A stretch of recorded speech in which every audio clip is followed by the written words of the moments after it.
is I make ceramic figures, like that are, sculptural sort of figures inspired by human sort of forms, and then I paint them in imagined scenarios.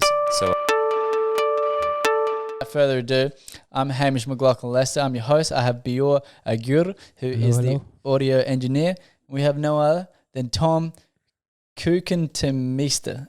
Kokenmeester or Kukenmeester, yeah, either or is fine. What's the best way to say it? What's your way to say it? If you're Dutch, you say Kokenmeester, and if you're English, you say Kukenmeester. But not much difference. It basically means the master of the kitchen. The master of the kitchen? Yeah. Do you come from a long line of chefs? Apparently, yeah. I'm a decent chef, but, I'm sure there were many better before me. What's your favourite meal to cook? At the moment, it's pretty late, but I cook on the go at the moment. So just like tofu poke bowl or something. I wouldn't know the first way to even start to make that. So well done. Yeah, I lived with someone in Melbourne during the lockdown, and she was a really good chef, and she taught me a few more healthy sort of things to make around the house because I was just cooking, like. Is it quick? Pasta and pizza. That's what I love about it. It's quick. Yeah, I can do it in 10 minutes or less than. That sounds like my kind of meal. I'm all about like snacks. I'll have to teach you. All right, deal.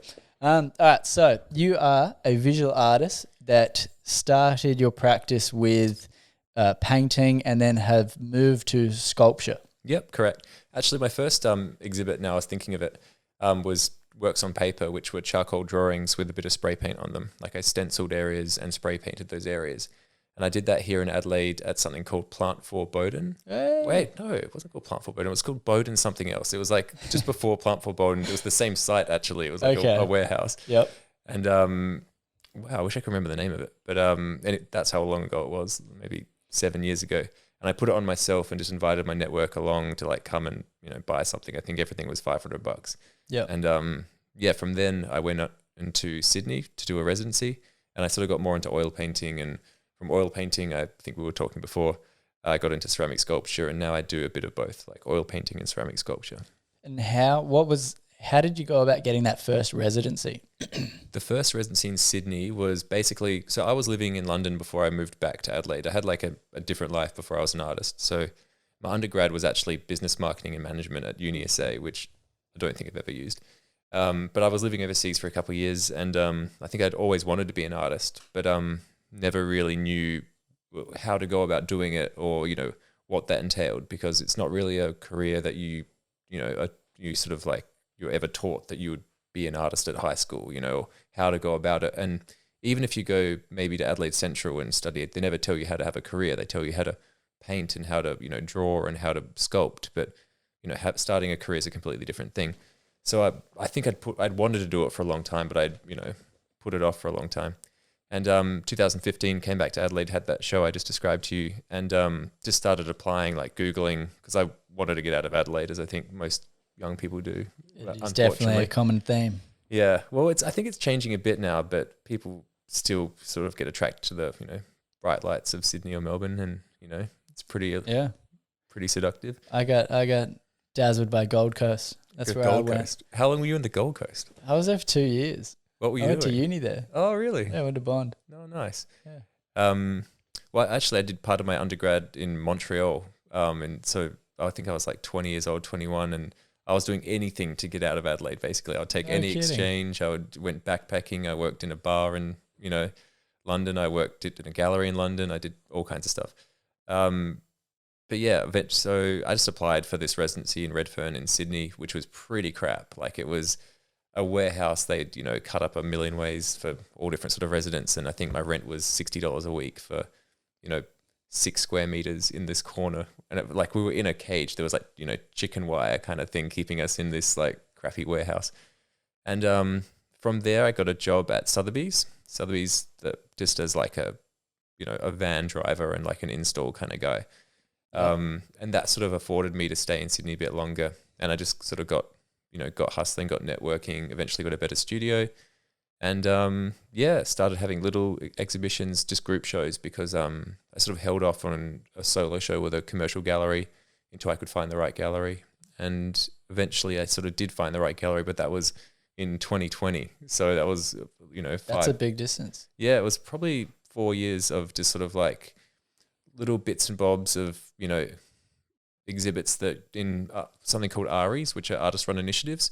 So they're not commercial galleries. They take a smaller percentage on the sale, and they don't really have the gravitas or the network of the big commercial galleries. But the thing with a commercial gallery is like a good commercial gallery can just catapult your career, but the wrong one is just going to be heartbreak because they're going to take 50% and do nothing for you. So yeah, it's something you've got to kind of go into with a bit of trepidation. Yeah, cool. So I forgot your original question. I just went on a diatribe. But it was like, how did you get that original residency? But I think, how did you actually organize that? I called up and I asked them, like, I see you're advertising residencies, and it was a pretty crappy residency. Like, it was not something people were fighting over. And I think that they were maybe in their second or third year of doing it, and having someone from interstate probably helped them with grant funding, because the way these sort of grant bodies go is, you've got to say that you're building networks or developing markets. So to have someone come from another state is a way of like showing that you're more national and less local. Yeah. Yeah. Yeah, beauty. And then in terms of getting that first like commercial gallery, what was that for you? It was actually pretty interesting. So it was in the beginning of 2020. I met another artist called Nassim Nas, she was a migrant from Iran who came to Adelaide and had a very, very, powerful career for quite a while. It still does through Paul Greenaway Gallery here, and then Jean Sherman in Sydney. And I met her just on a whim. I can't remember, someone introduced us, and we went for a walk and got a coffee because we both moved to Melbourne at the same time. And she said, like, who's your gallery? And I was like, oh, I don't have one. And she said, oh, I'll do something for you. Like, I'll do something to help you. And she put me in contact with a collector called Teresa Byte, who runs a program called Art Incubator. So they give emerging artists at about the 5-year mark of their career a grant and set them up with their first, commercial solo. So Teresa gave me, it wasn't a huge grant, it was like $5,000, but that you can do what you want with that money. But I used it for rent and to, pay my bills. Some people, if they don't need the money, I guess they go on a holiday or whatever. But I was pretty scraping by at the time. And I used how old were you at this age? God, probably like 29. Yeah. Yeah. And so of course, all the lockdowns happened and, COVID happened. So that was the beginning of 2020. So when was my show? It was scheduled for the end of 2020, but then it got pushed to May 2021. So I had a long time to sort of make that body work. And that ended up happening at a gallery called Jericho Contemporary in Sydney. And it sold out and it was all great. And it had, good reviews and all wonderful. And from there, my current gallery approached me I approached them, they approached me. I'm not sure like how you want to look at it, but like, it's a bit of a dance, like any kind of like business negotiation. The director followed me on Instagram and was liking all my artwork and then commenting, and then I wrote to him. DTF. Yeah. Well, no, but I think, could see some potential in making a buck, But it's kind of naughty because you're exhibiting with another gallery, but I wasn't under contract. Like when you're represented by a gallery, you've got a contract and you can't really exhibit with other galleries. But this was like a once-off contract negotiated by Teresa at Art Incubator. So it was sort of like, do I stay with that gallery or do I try to get something better?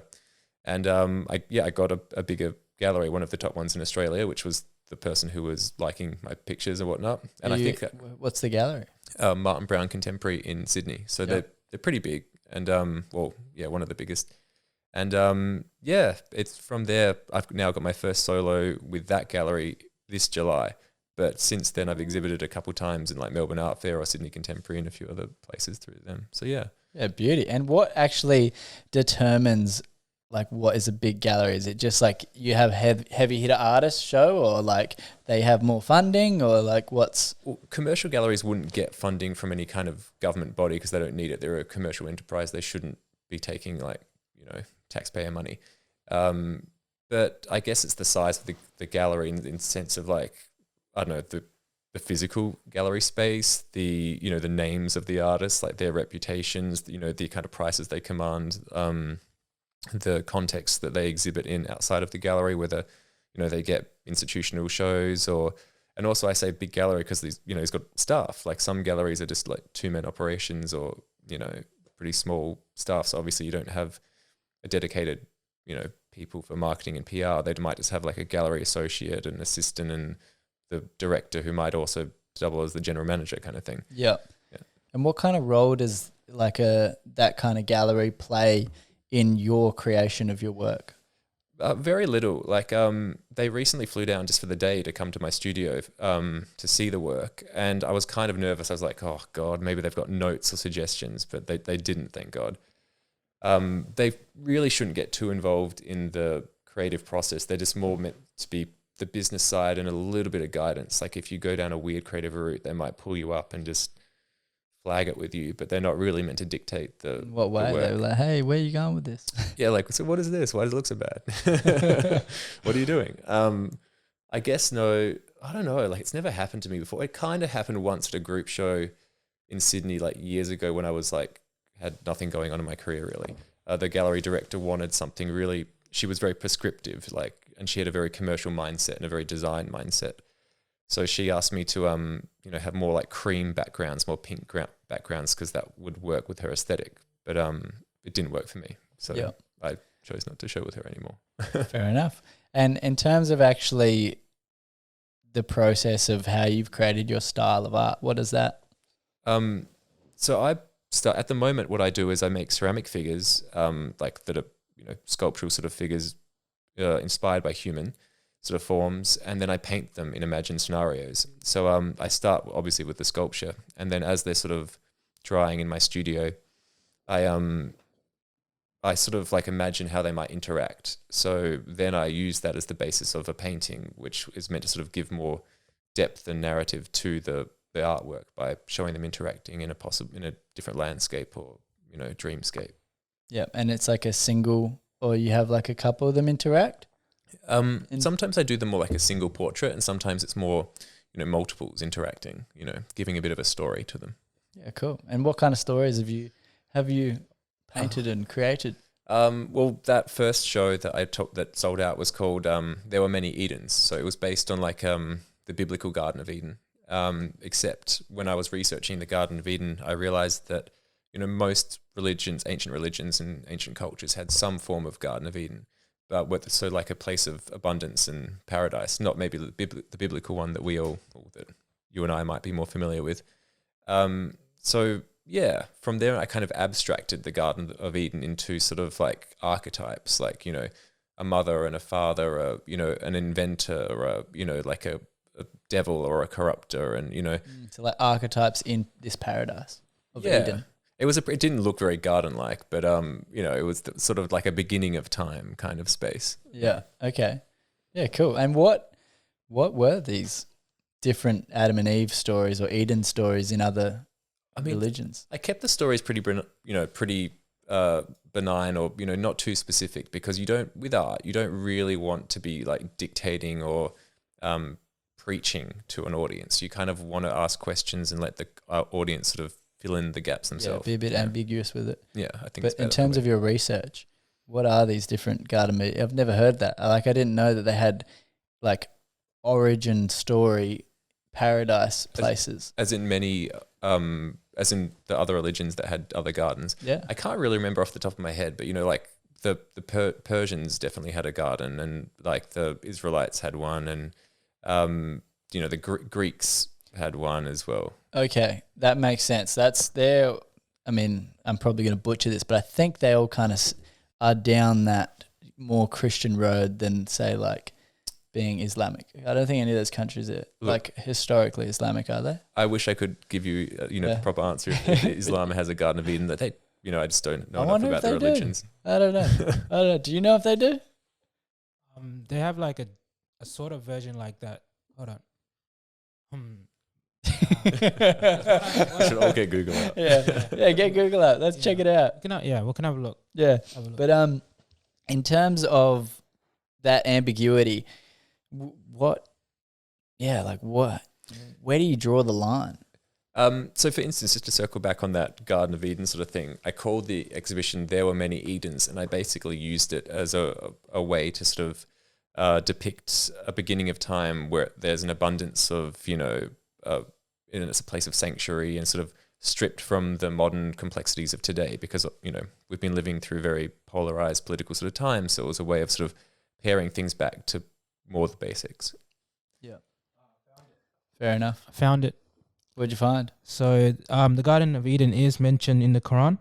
So it said that there are several mentions of the garden in the Quran, while the Garden of Eden without the word Eden is commonly the fourth layer of the Islamic heaven and not necessarily thought as the dwelling place of Adam. However, Adam, according to Islam, is both first human and first prophet. The Quran says that he and his wife dwelled in the Garden of Eden. That's from online. See, Wow, there you go. see, a They lot of them literally have it. Yeah, Had the Garden of Eden. yeah. Yeah, it's weird how all those stories like intertwine. Have you ever watched that? Like it's on YouTube. It's called like the Zeitgeist or something like that. Yeah, And I've seen that documentary. I saw that when I was 19, 20. It's a very 1920 kind of watch, isn't it? I was probably smoking weed. I think actually a friend of mine who's now a psychiatrist sort of prescribed that to me along with some magic Describe mushrooms. that show. Well, he wasn't a psychiatrist then. He is now. He was I think a registrar or like a student doctor at the time, and he prescribed it, as in like suggested I watched it and gave me some magic mushrooms to watch it with. Yeah, wow.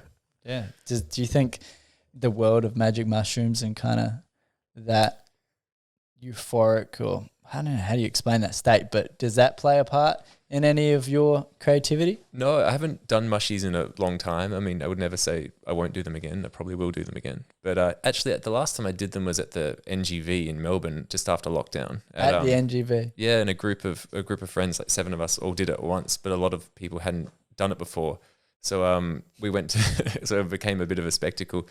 7 of us, sort of like half having drinks, and there were still masks rules as well. Yep. So it was just, we'd just been out of lockdown. We probably weren't as socialized as you normally were after you would be if you hadn't seen your friends for 100 and something days.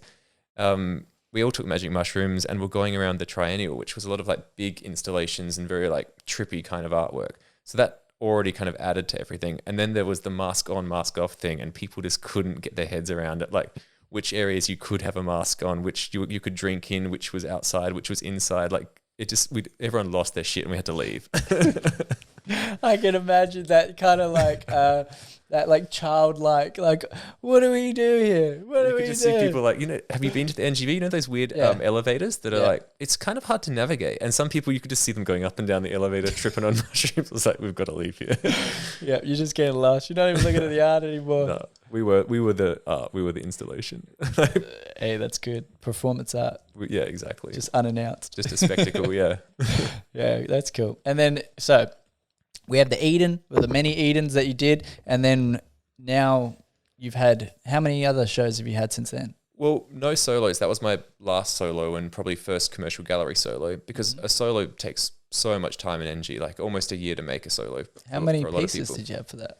That was 7 sculptures and 6 paintings. And how big are your sculptures? So at the moment they range, like for that one, they were all probably, let's say 35 centimeters tall. Mm-hmm. But in this upcoming one, they sort of range from 30 to 80 centimeters kind of thing. So, 80 centimeters. yeah, like That's a big Bessie. 70 something. Yeah, probably like that. The biggest one, I'd say. Yeah. Cool. And what kind of things are you creating at the moment? So it's like an extension of that theme or a continuation of that theme, but I called it Takes a Village. So I've sort of conceived like a village, and I've used those archetypes again. So it's sort of like a father, a mother, a king, I think there's a sun god, there's a devil, like which looks like a goat. Yeah. What else is there? Like a prince, like, there's all a healer, an apostle, like there's all very like archetypical sort of characters that inhabit the village. Are you Christian? Well, I was christened, Or but do you like practice any like I don't really practice religious Christianity. No, I'd say I'm things? more agnostic, Yeah. But I And just, what has that journey been like for you? Because I feel like spirituality is something that's been lost more and more. And there's Yeah. been a bit of a, like, for better or worse, right? It's definitely up for the conversation, but there's definitely a collapse in spiritualness that is being practiced as the norm. yeah. So what is your connection to the spiritual man? I mean, it's funny. I was in a church last Saturday and for a wedding, and I hadn't been to a church wedding in a long time. But obviously, I went to a school in Adelaide where we went to church, once or twice a week, and we said the Lord's Prayer every morning. And it was pretty funny that all the hymns and the I don't know what else you say hymns and you say prayers in a church. And they all came back to me pretty quick at that wedding. I was like, fuck, I know all the words to this. I'm pretty indoctrinated. Yeah, beautiful. But I was christened, and I don't know. I'd consider myself a relatively spiritual person, but just not in that organized religion sort of sense. Yeah. Do you meditate? I do meditate. Yeah. Do yoga? I don't do yoga. No, I have done yoga, but I stick to meditating now. I How long go do for you meditate for? So when I started was actually in lockdown. I did a bit of meditating before then, but the big Melbourne lockdown, I needed something to help get through. And it was funny, when I first started meditating, I did a non-guided one, just like a timed breathing meditation. And I put my iPhone on, and I put the timer on, and I closed my eyes and I meditated for a bit. And then I thought I'd be doing it for so long, and I opened my eyes ready to stop, and it'd been 6 minutes. I was like, whoa, that's not good. But by the end of lockdown, that was a long time or a short time? I thought I was there for half an hour. Yeah, and I was getting so fidgety. Yeah. But by the end of lockdown, I did half an hour a day. Yeah. And that's good. I still do about half an hour, yeah. And how do you think that's impacted your life? I don't know. I think it's something I use when I need it. And as in when you're like stressing? When I'm stressed or pent up, or, you too much, you feel overwhelmed. I think it's a good way to center yourself and bring yourself back to the moment, rather than be thinking in the future. I don't have much of a problem with dwelling with the past. I think a lot of people get depressed from dwelling in the past. I'm more way too in the future, thinking about a million things to do. So meditating sort of brings me back to that now. Present, yeah, fair. And have you ever tried like manifestation meditations and stuff like that? I haven't done manifestation meditations, but I've got a very good friend who is obsessed with manifesting, and it's kind of infuriating when he thinks he can manifest like the score of a football game or like a tennis match, and it's like, that is not you. But I let him believe it.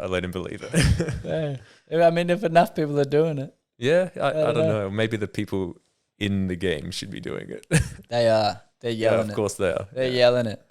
They're screaming at each other saying, yeah, da, da, da. All right, so back to your art and your artist journey and the ideas that you're playing with at the moment to create these archetypes. Like when you're looking at, say, like the pastor or the preacher, like how are you looking at what kind of to create them? Like what little features and stuff like that you're like, oh yeah, do you like research like, oh, this little feature's based on like this particular culture or stuff like that? When I've done things like an apostle I did and a healer, I used very kind of like, I used archival kind of imagery, sort of like you might find in like, I don't know, a digital archive, like usually.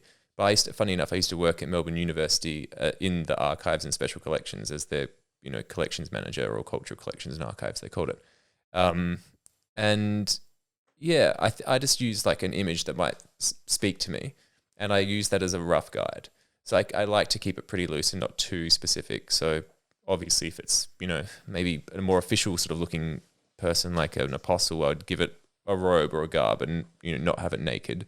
Yeah. A king would have a crown. It's like pretty loose, things like that. Yeah, cool. Yeah. And you obviously have this pretty like asymmetrical, like abstract style. Yeah, I try to make them a bit crude too, and I give them very big features like big eyes, big nose, like big ears kind of thing, because I think it makes them a bit more sentient when you're sharing the space with them.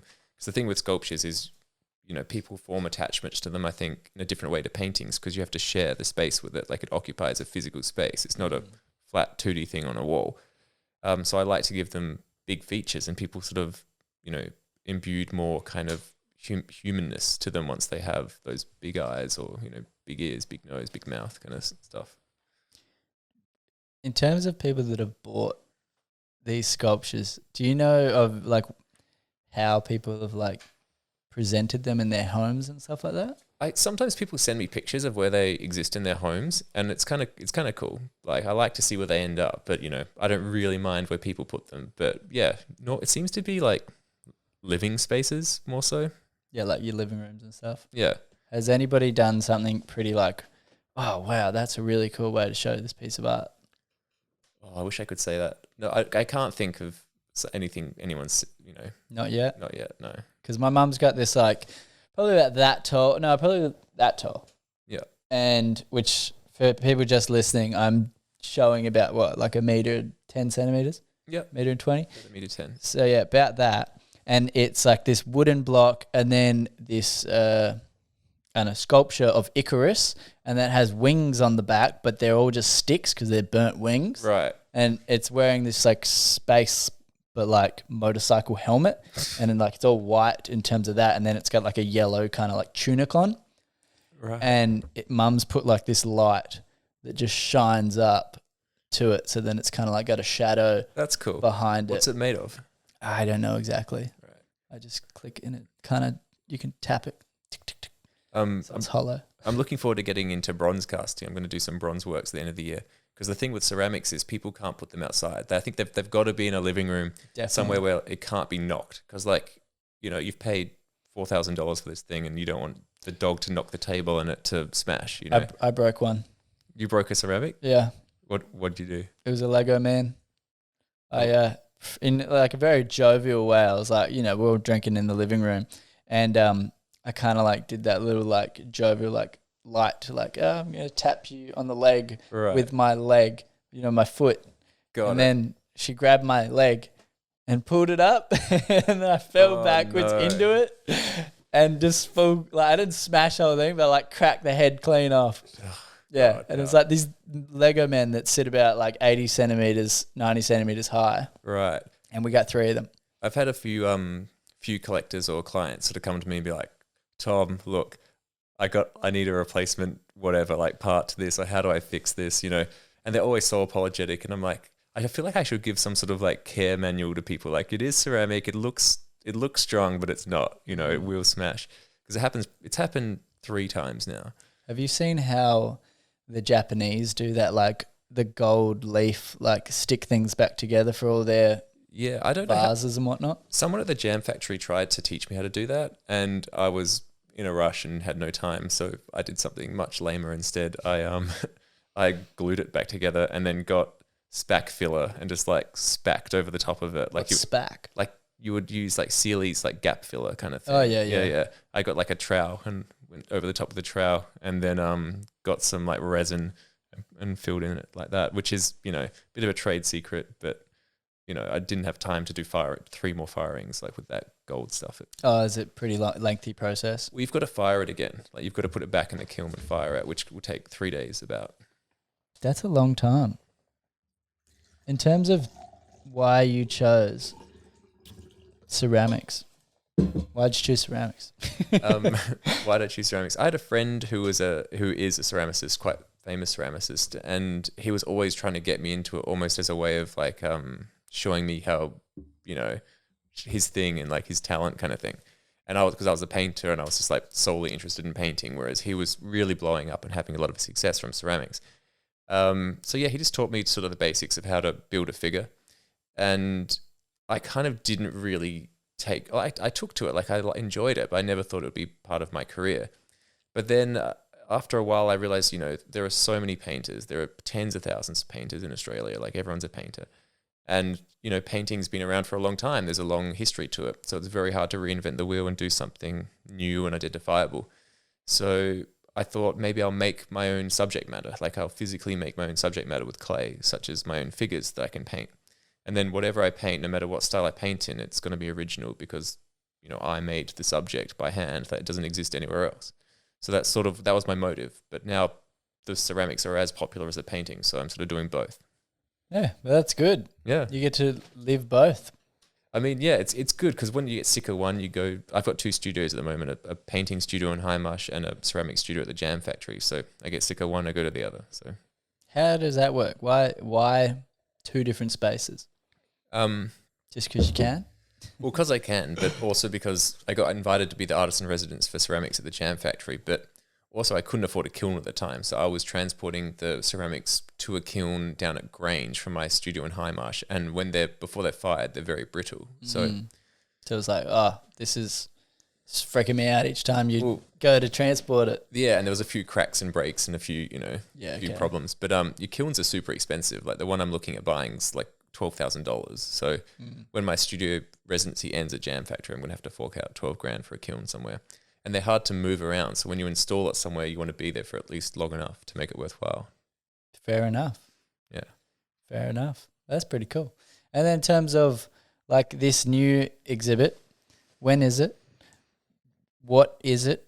do you have like particular, like, are you interested in like how to market things in a special way, or like kind of create a bit more of a fun and story? Like, how do you develop and kind of have people step into the world of your stories currently? I mean, the good thing about having a good gallery is that, you know, they earn that 50% and they market it for you. So they get it in the right magazines and the right channels or whatnot. But, you know, I do some like time lapses and stuff around the studio, and I record a bit of stuff for Instagram, but most of the stuff's outsourced. Like, I'll have it professionally photographed, which, because my gallery will pay half that cost. Yeah. And then just social media, magazines, Instagram, and whatever else.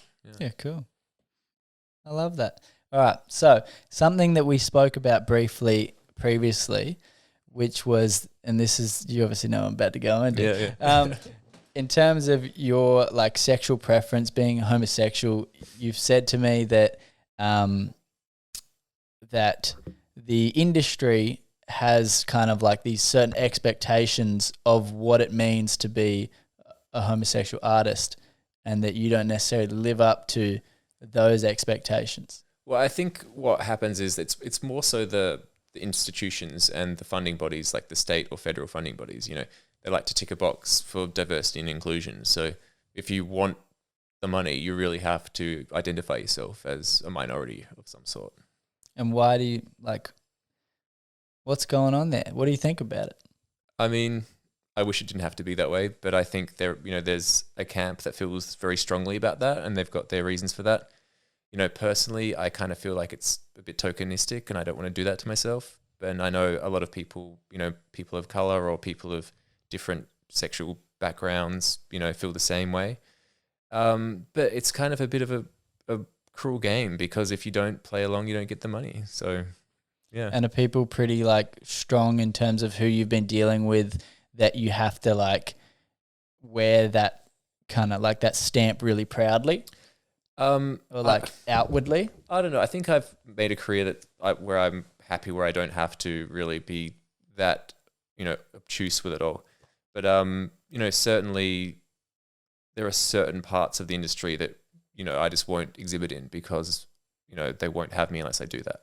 Okay. And what do you reckon, like, what does that look like? What do you mean? Well, it's probably more like museums, like government-funded museums would be where you'd find that, where they have a lot of curators. And it's the funniest thing about it is the curators are usually, you know, like straight white people who really wave the flag and want this. So it's fascinating. And I can't understand the rationale for that. Yeah.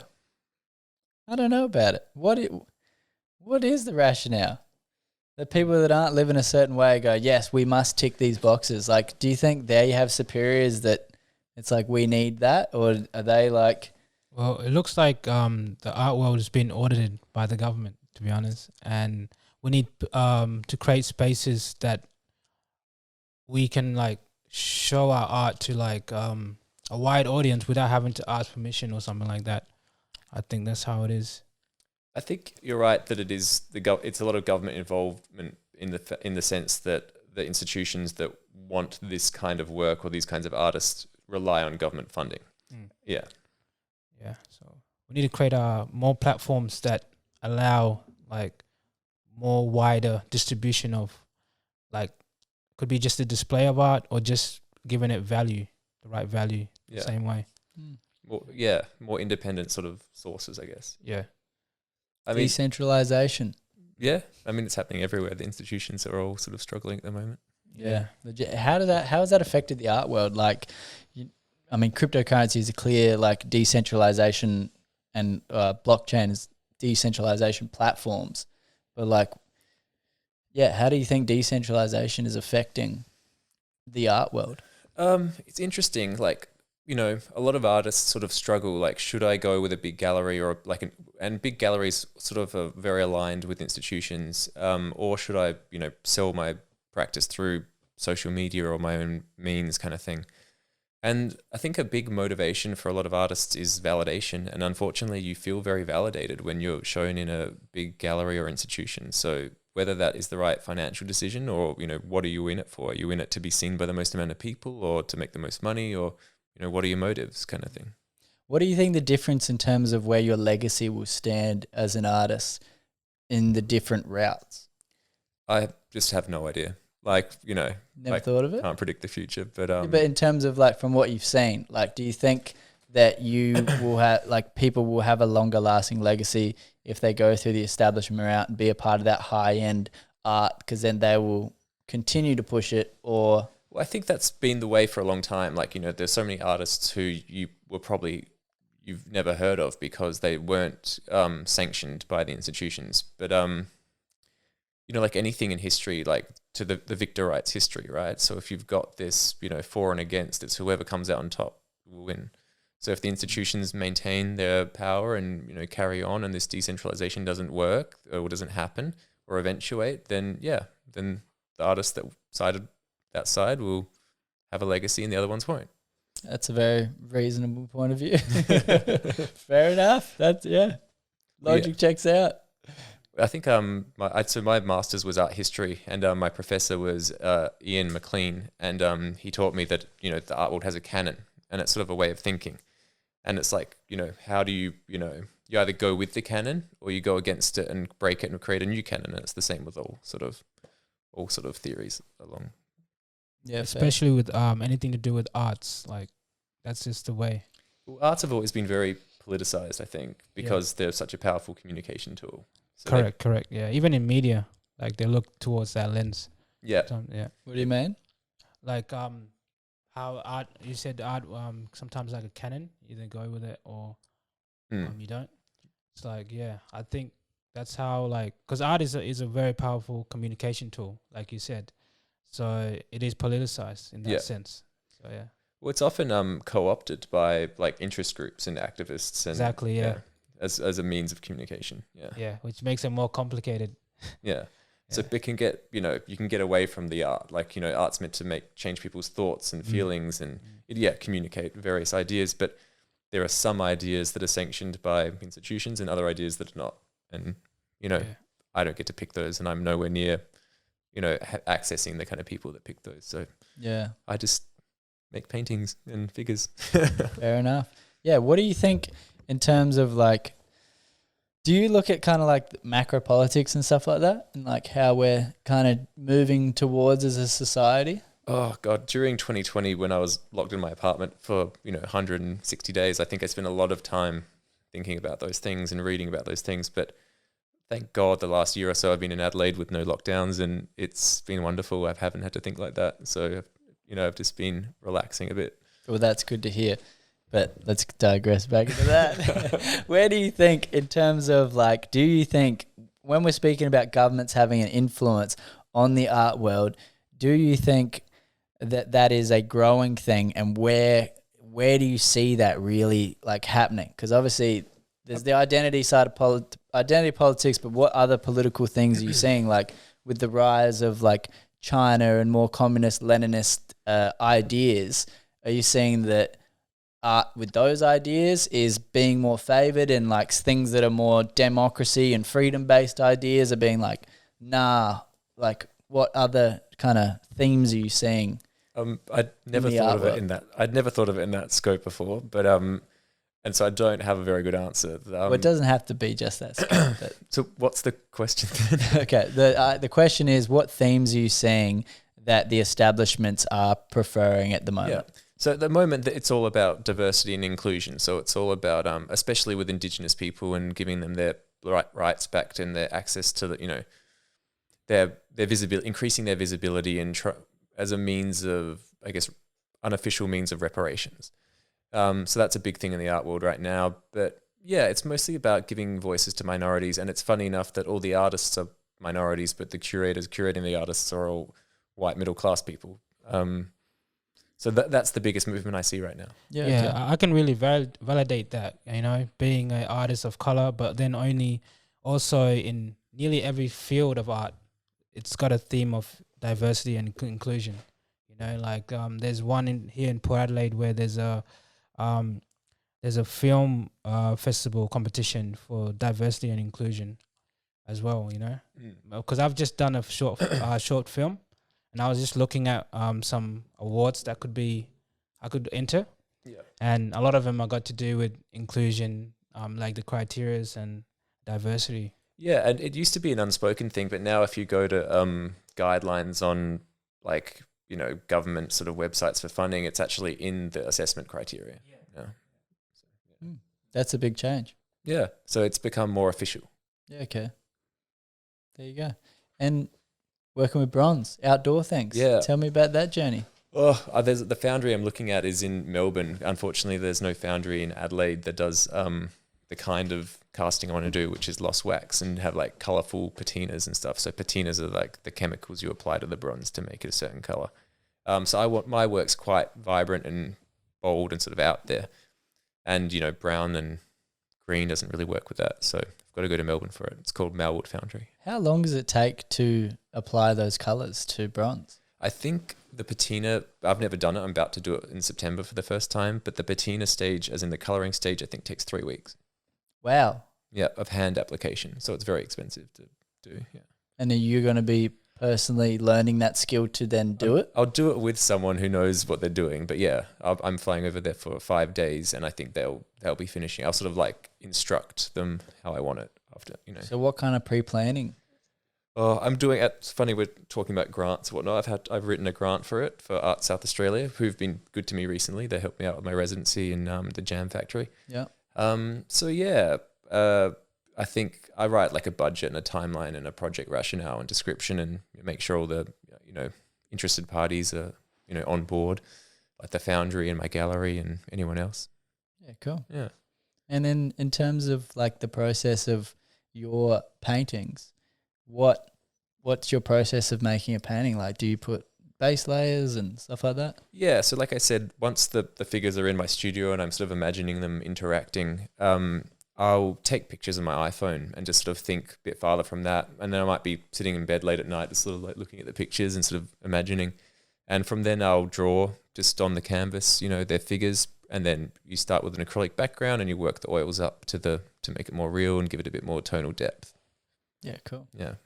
So like there's a thing called glazing, which is basically adding like a medium, like a gel to oils, which makes them translucent and thin. And you can do shadows and depth with that. So, yeah, beauty. Yeah. And what kind of things are you known for in your technical side of things? I guess I do oil painting, which is more tonal and 3D, but I do have big flat areas. Like I like the background a bit flat and sort of like the elements of the painting a bit flat, which is just using acrylic. Yeah. Yeah, cool. So we got Owen back in the building. Owen is our videographer. Shout outs to Owen. He went and got some keys because we forgot the keys to be able to lock this place up. Oh, there you go. And now we got them. And this is how many times have you done this recordings video thing? I think we've done about 10, 11 guests now here. Nice. Yep, that sounds about right. Yeah, lots to come as well. Dude, you've got to get a heater.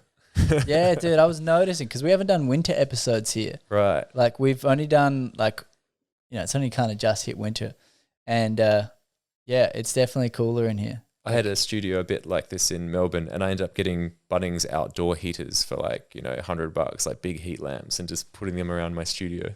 So that's a good idea. Highly recommend. Yeah. Yeah. And what kind of studio are you looking at setting yourself up? Like what do you want to see in that new studio to make it your home? Honestly, like you want it pretty like durable, because like ceramics and painting is pretty messy stuff, but I also want some sort of nice area I can bring clients to and display a bit of work, and probably not too far from the CBD, because collectors are a bit lazy, and you got to make it easy for them if they're going to drop by and maybe buy something. So fair enough. Yeah. And in terms of the business side of with collectors and stuff, do you find like it is just getting them into your studio, or like some people you've had to like go out to lunches with, and like what has it been like developing relationships in the art world? I mean, I've never taken a collector out to lunch, but they've often taken me out to lunch or dinner after they've bought something, which is kind of cool. Yeah. But that doesn't happen all the time. But I think often if they are serious collectors and they get into your work and they want to buy more than one, then they kind of want to know you. Like, so that's why they want to take you out for a drink or a coffee or a bite to eat kind of thing. Yeah, cool. Yeah. What kind of weird questions have you been asked by collectors? I don't want to name names or anything, but I had a collector recently, and we were at a restaurant at Orso. Yeah. Good restaurant. Norwood. Yeah, it was lovely. And the collector was down, I shouldn't say where they're from, it's going to get too obvious, but they'd flown down to Adelaide for 2 nights. And he came back from the bathroom with a roll of toilet paper in his hand. And I was like, right? Like, I was like, oh, so what are you doing with that? And he's like, look at this. And he's like, you know how when you go to hotels there in Boss, the toilet paper, like it's got that stamp and you have to pull the first fold up and it's like attached to the rest of it, kind of like by heat or something. And he'd done that to it. And I was like, he's like, how do you reckon I did this? And I was like, no idea. Just absolutely no idea. And he told me this story about his cleaning lady has been doing this to him recently. He's only for like 6 months or so, he got a new cleaning lady and he'd only recently figured out what she was doing. She was running the tap hot for a while and then pressing the roll of toilet paper up to the tap, like then turning it off and pressing it up to the tap, and that makes the embossment. Like that's apparently what they do at hotels and stuff. And he came out and also with the toilet roll to the table, and this was like telling me about this, and I was like, wow, that's so random. But that's kind of cool. But yeah, I'm not gonna lie, that's kind of cool. Like what a random thing that it happens in the room. Yeah, like totally. Now I go to people's houses and I do it myself as well. So muck with it. I've done it once. She little stamp, like, oh, he's been here again. It's my party trick. It's a party trick nobody knows unless you do it like 10 times. They're like, why is this keep happening? It gets kind of obvious when once you realize, like, you look at the tap, like every tap's obviously different, and you see the pattern of the seal, and you're like, oh yeah, that looks like a tap. So what is it? Actually, like the bit where the water comes out. Yeah. Oh, there you go. Yeah, you learn something, eh? Yeah. From me to you. Thank you. Thank you. And how have you gone about like learning these different, like how did you learn how to sculpt things? Like I feel like that's not an easy task to intentionally make things in exactly the shapes you want. It sounds pretty crazy. Like I didn't even go to art school. So like I'm self-taught painter and sculptor, but I had a friend who was a quite famous sculptor, and he taught me just the basics. We would have spent like 3 sessions at his parents' house sort of just playing with clay and doing it. And I think with a lot of art, you teach yourself. If you want to be original and stand out, just teach yourself. Fair enough. What kind of things have you taught yourself? To paint and sculpt. But like in terms of like, there's been a particular like tool you've used. Like, do you have any?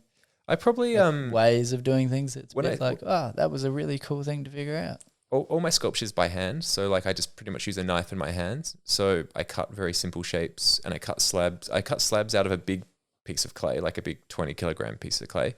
And then I sort of flatten it. And I guess the thing I learnt that's you want it as flat as possible because you want it even.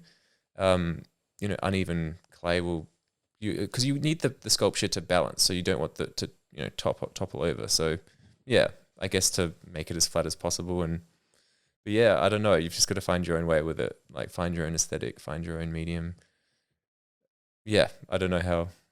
I didn't go to art school, so I can't really pass on any pearls that anyone ever taught me. But I watch YouTube videos if I can't figure something out. Yeah, like who's some good YouTube video people? No one. Like I'll just type like, how do I get a warm shadow darker with this type of paint? And there'll be a video on that. No kidding. I do that for videos. Is that how you learned how to record and everything? Podcasts? Yeah, just YouTube. Cool. Yeah, you can teach yourself anything. I taught myself my undergraduate by Googling things like, Yeah, I had a friend, and every time he had an exam, instead of looking at all the lectures and whatnot, he would just look at what everything's on and watch full YouTube videos about all of it. I mean, I wish I'd got onto it sooner. Like, my master's might have been easier. Yeah, you learn a lot of good skills. Although my master's was art history, so there probably isn't a lot of YouTube art history kind of content out there. Oh, no, there is. Really? Oh, yeah. I've watched some really good ones. There was this one in particular, actually, that I watched 2 or 3 times. It was the Russian art history. Right. And it was just phenomenal. And like how, like even at, it was so interesting how at each war period, there was this huge collection of people that all got together and were like, we're having a war. We need to grab all the phenomenal art and just vault it. Oh, amazing. So then it doesn't get destroyed. And then the, our history can actually be passed on down generations. It's weird that the humans have this innate sort of desire to like document themselves in art. And, this is what, how else would we document ourselves, I guess, like video now and, writing. But that's still art pretty new. Yeah, but art still has a special place in society's sort of mind.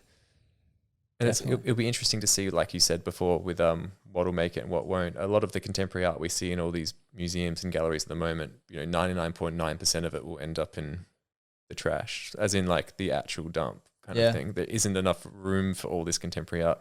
And to store it's expensive as well. Art's the only industry that's had uninterrupted growth since the 50s. There's been no year where the art market decreased or had a drop, even in all the GFCs and whatnot. And there's just more and more of it being made. So that's why it's harder and harder to break through. That's pretty cool. And do you think being able to have relationships with these big galleries is probably the most surefire way for people to break through? It certainly feels a lot safer having a big gallery backing you, because how did you meet a big gallery? Like, what was your story of actually... The guy that was liking my pictures, I think I was driving... Is that it? He just found you? Well, because that art incubator, that collector Teresa that gave me the grant money, she had announced that I was the recipient of the grant through her like media platforms, and he was following her. Yeah, just social media. Yeah, there you go. And so I think he had seen my work. He went to the exhibition because I reached out to him and I said, hey, whilst I'm in town, my exhibition's on here. I can show you around if you want. And he wasn't in town. He said, oh, I'll see it at some point.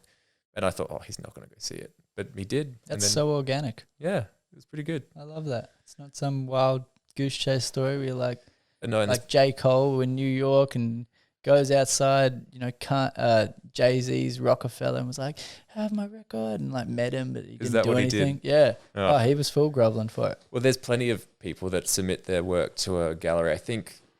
I don't know how much of that even gets looked at, or maybe gets glanced at, but it's a very relational industry. So even that didn't really seal the deal, him seeing my work. Next time I was in Sydney, he said, come in and have a chat with me, kind of thing. And we talked for like an hour, and then he realized that, he wanted to sign me, like represent me, kind of thing. And but he must have known, he had a fairly good inkling, because he had like a contract ready downstairs and came up with it and was like, so your solo will be this date, da da da. So he'd already kind of like in his mind thought if the meeting went well, what would happen from it. Yeah. Yeah. He was just checking you out, vibe checking. Yeah, vibe checking. It's actually not weird. Yeah. Not too weird. Yeah. I mean, you want a little bit of weird, like to be different, but... To be an artist, it's kind of expected, yeah. Yeah. I mean, do you have any kind of weird things about your life? Like, you seem pretty level-headed. I go to people's houses and I fuck with their toilet paper. Right? Yeah, because I've watched some really good art movies, actually. I always forget names, I'm sorry. I should know all the names of all the movies I watch, because I watch whole movies about them. But there was this one guy who like left his family and went to this like tropical island and then made art and then ended up becoming this really, really famous artist and like just lived this whole renegade life. And then there was another one that like, he would just have all these people in his studio, but his studio was just like so dilapidated. I think there's a lot of romantic notions about the life of an artist and the studio of an artist. And the biggest, the biggest common denominator I find with artists is the ones that make any success of themselves are just incredibly hardworking. Like, it's just so much more work than you ever think it's going to be. Like, if I'd known how difficult it was, I might have done something else. Yeah. What's your schedule like? Like at the moment, I probably go to the studio 7 days a week, and some days are 6 hours, some days are 5 hours, some days are 8 hours. But beyond that, you wake up and you're answering emails and you're running a small business as well. So you're like a small business owner that has to hand make the product every day. So it's like you're the marketing and you're the PR, and even with galleries and these other people as well, you've sort of like got to keep on top of everything. And you're writing grants and you're, traveling for exhibitions. So it's I feel you. Yeah. It's crazy. But the dream is though that, once you get to a certain level, you're selling your work for, so much money that you can take more time off. But yeah, the dream isn't free. We've got to sacrifice first. Yeah. And then, yeah. If somebody does want to buy a piece of your work, what's your range? So the sculptures, the 30 centimeters start at 3,000 and they go to about the 70 centimeter I said before. We haven't priced that one yet, but it's probably going to be like 6,000. Paintings start at about like really small things, about 3,000. But in this exhibition, they range between 4.8 and I think 11.5. So yeah. Cool. And then every exhibition, you obviously increase it because you want people to have that sense of urgency because it is going up. How do you choose how many pieces to have in an exhibit? Oh, kind of you base it on the space you're filling in some senses, but also it's a conversation with the gallery.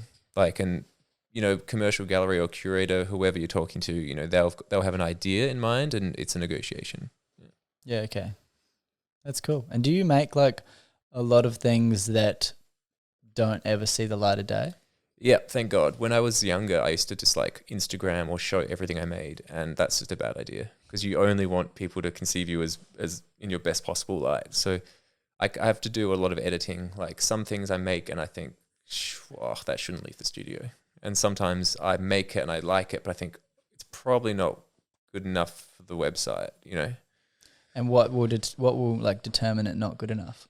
Oh, maybe I've already done a few of that before and you don't want to have like heaps of repetition. Like you want to have a little bit of repetition and a bit of brand identity, but you don't want to just be like regurgitating an idea or maybe one, you know, maybe it just looks too similar to something else on there.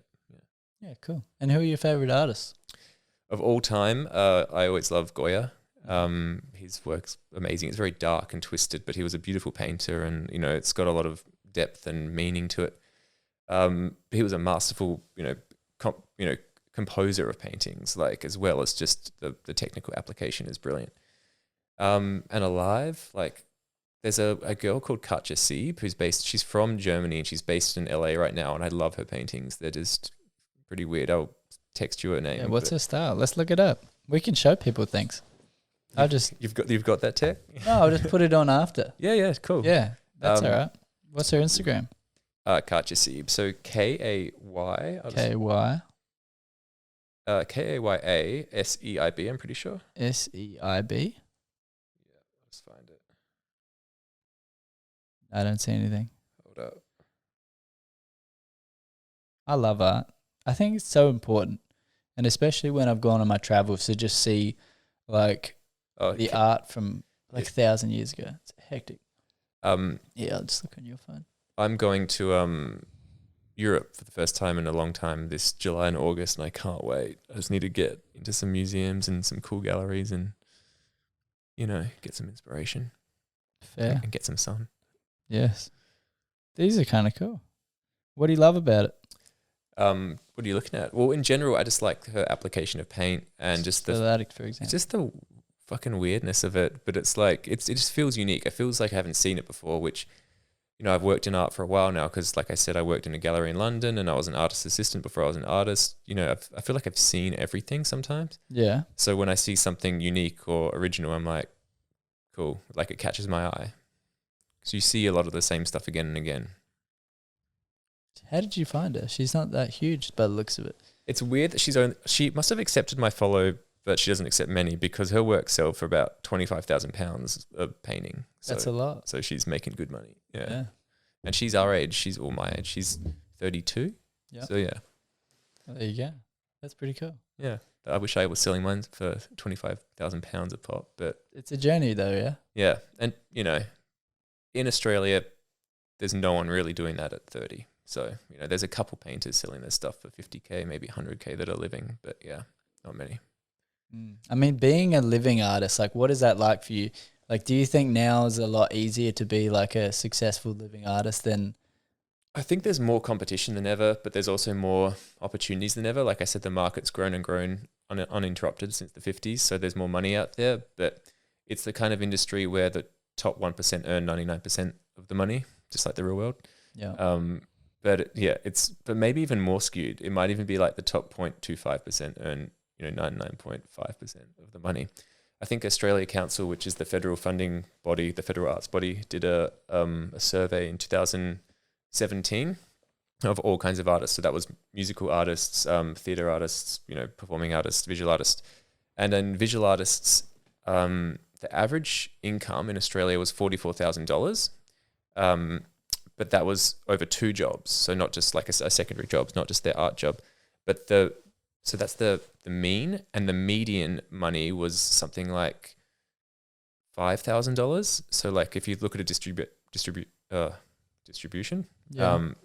a graph. The median being the middle, like the average was $5,000, the average person, but the real average was of the total amount was $44,000 because.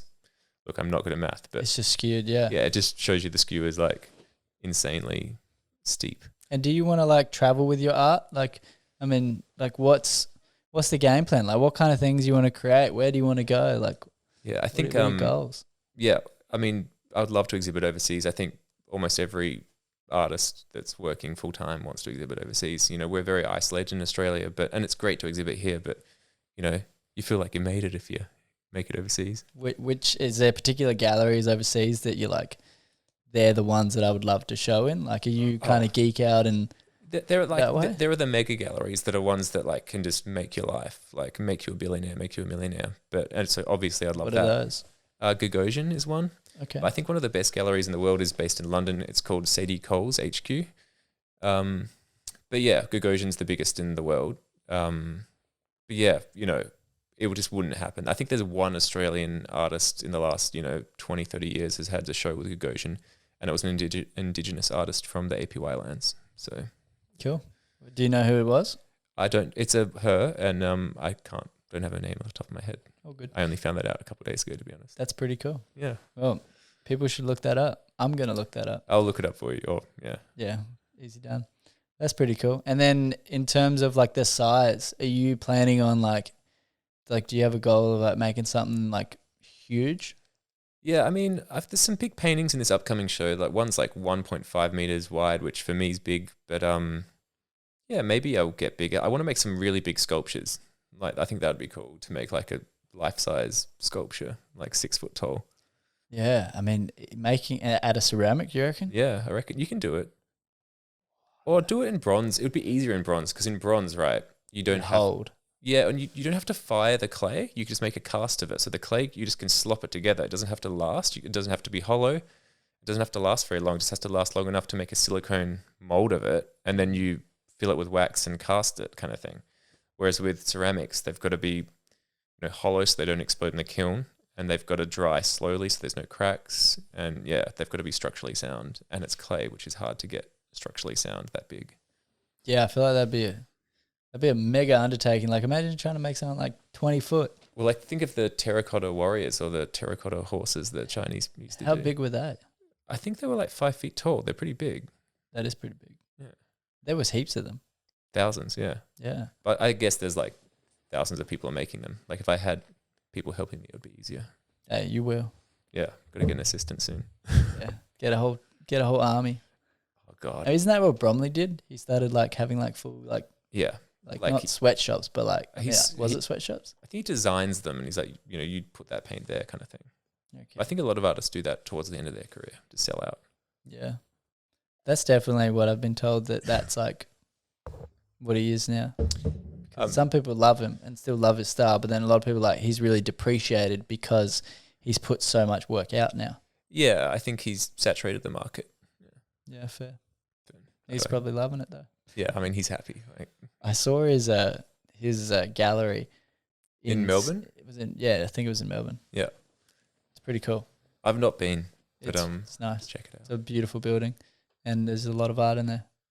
And we've got one, and it's like it's like a staircase that goes like up that way and then up that way, and then on the up that way you walk through the door, and it's like actually these legs, and you're walking through the middle of the legs. Oh, right. Yeah, it's cool. That's pretty cool. Yeah. There are a few crazy artists out there that must have the most insane life. Have you heard of Damien Hirst? Yes. Yeah, he's the first self-made billionaire artist. How do you even how has he done it? He'd be like Bromley as well. Like he'd have a production line of people helping him. Yeah. What do you think that is like the defining factors of what you learned from people like that? I mean, it's like what I said. Like, what are you in it for? Are you in it for money, for validation, for like notoriety? Like, you've got to choose your journey, choose your road, kind of thing. What's your journey? Well, I don't know. I'm pretty new to it, but I do need an assistant at some point. I can't meet demand, and I need to up my production. So I'm gonna have to get an assistant at some point. Do you know what's crazy? I recently just have an assistant now. Oh yeah. Yeah, because she's very connected. Like she's good with networking, organization, all that, and she has a common interest in helping, like with the artistic venture that I've been doing. So we've been in touch for like a year now, and yeah, so now we just said, all right, look, it's getting hectic. Dude, you made it, bro. You've got an assistant.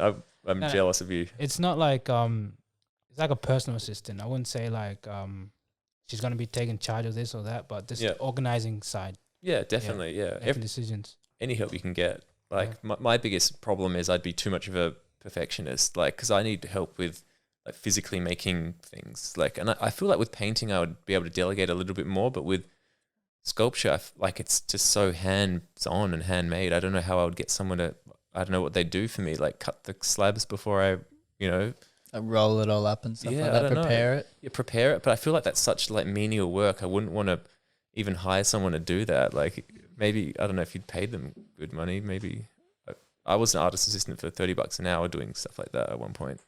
And yeah. What was that like for you? I felt like it was pretty boring. Yeah, fair enough. It's like, I think I couldn't be a gardener. You couldn't be a gardener? No, I'd get too bored. I could be a gardener. I mean, it depends on the gardens. I think know. if you're doing luxury gardens, you could probably like love it. I think but if you're just doing regular gardens all the time. But do you like plants? I like the look of them. I don't really like growing them. It's some people's passion. If it's your passion, it's your passion. I think I could be a gardener. If I wasn't an artist, I'd like some sort of hands-on kind of more simple job like that. Yeah.